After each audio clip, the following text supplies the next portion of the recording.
The man in the blue jumpsuit. No one at Halston Dynamics would ever forget the moment little Emily Carrington came sprinting across the executive lobby, her pink backpack half unzipped, her face blotched with tears, shouting words that froze everyone in place. "Mom's not moving, please, someone help." The elevators dinged behind her as startled employees turned, papers in hand, coffee mid-sip. But Emily didn't run to security. She didn't run to the assistants or the towering glass office where her father, multimillion-dollar CEO Jonathan Carrington, commanded the entire 42nd floor with a voice that shook markets. She ran straight to the janitor. To the man in the blue jumpsuit everyone overlooked.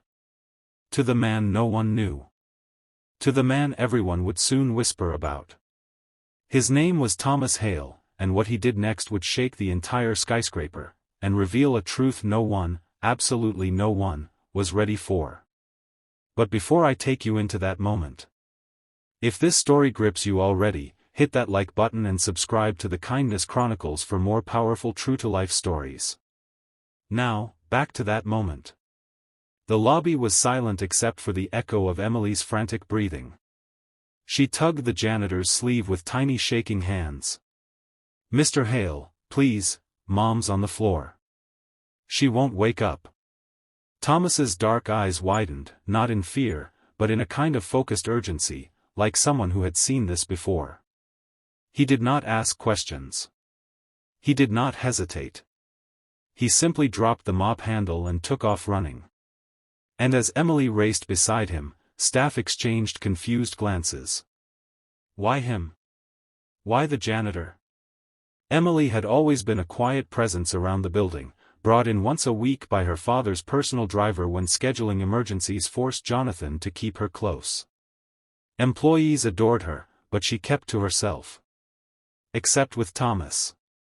People noticed it in passing, the shy waves, the small smiles, the occasional moments when she stopped to talk to him. Jonathan disliked it. Some whispered he found it unseemly that his daughter gravitated toward the building's lowest-paid worker. But no one understood the truth behind that bond. Not yet. When Thomas and Emily reached the private wellness suite assigned exclusively to senior executives, Thomas froze for the briefest heartbeat. There, slumped against the leather therapy couch, lay Elizabeth Carrington, the CEO's wife, gorgeous, graceful, and always polite, even to the janitorial staff. Her blonde hair spilled across the carpet, her phone cracked beside her. She was frighteningly still. Thomas crouched beside her instantly, 2 fingers pressing against her neck. Emily clung to his arm, trembling. "Is she alive?" Emily whispered. Thomas's brows tightened. "She's breathing.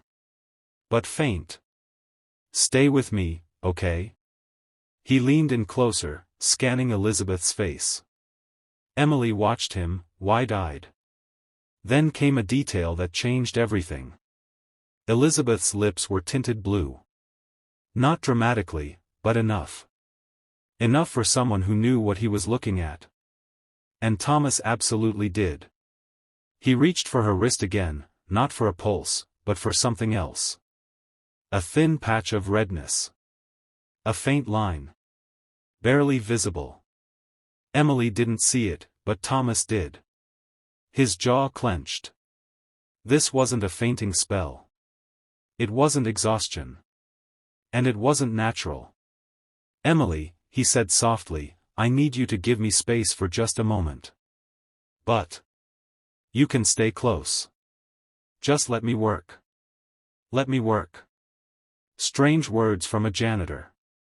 But Thomas's hands moved with a speed and precision that belonged to someone trained, highly trained. He lifted Elizabeth's chin, checked her airway, pressed lightly against her sternum, then scanned her pupils. His movements were calm, methodical, almost clinical. He knew too much. And Emily trusted him too much. It was at that exact moment that the door burst open. "What is going on here?" The booming voice of Jonathan Carrington filled the room. His $1,000 suit, his pressed tie, his perfect hair, he looked every inch the titan of industry. But his eyes were not on his wife. They were locked on Thomas, the janitor, kneeling beside Elizabeth. Jonathan's nostrils flared. "Get your hands off her." He shoved Thomas backward so violently Emily screamed. "Daddy, stop," she cried. "He's helping, Mommy fell, she won't wake up." Jonathan ignored her, grabbing Elizabeth's face, shaking her slightly. "Liz? Liz, honey? Can you hear me?" She didn't respond. Jonathan's breathing grew erratic.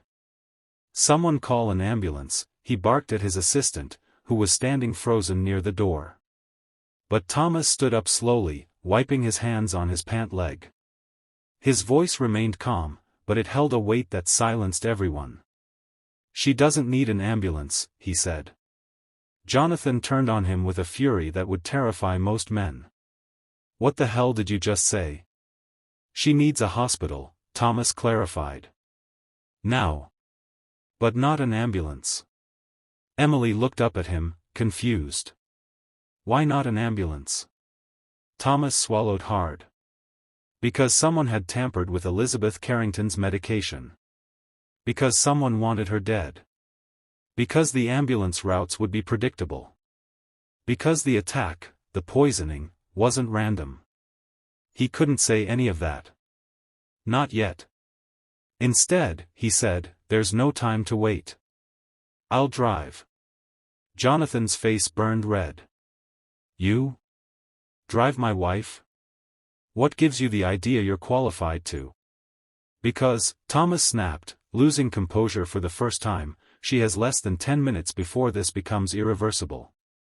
Silence. The assistants at the doorway exchanged startled glances. Jonathan blinked, stunned. "How the hell could you possibly know that?" Thomas stared at him, not with defiance, but with something deeper.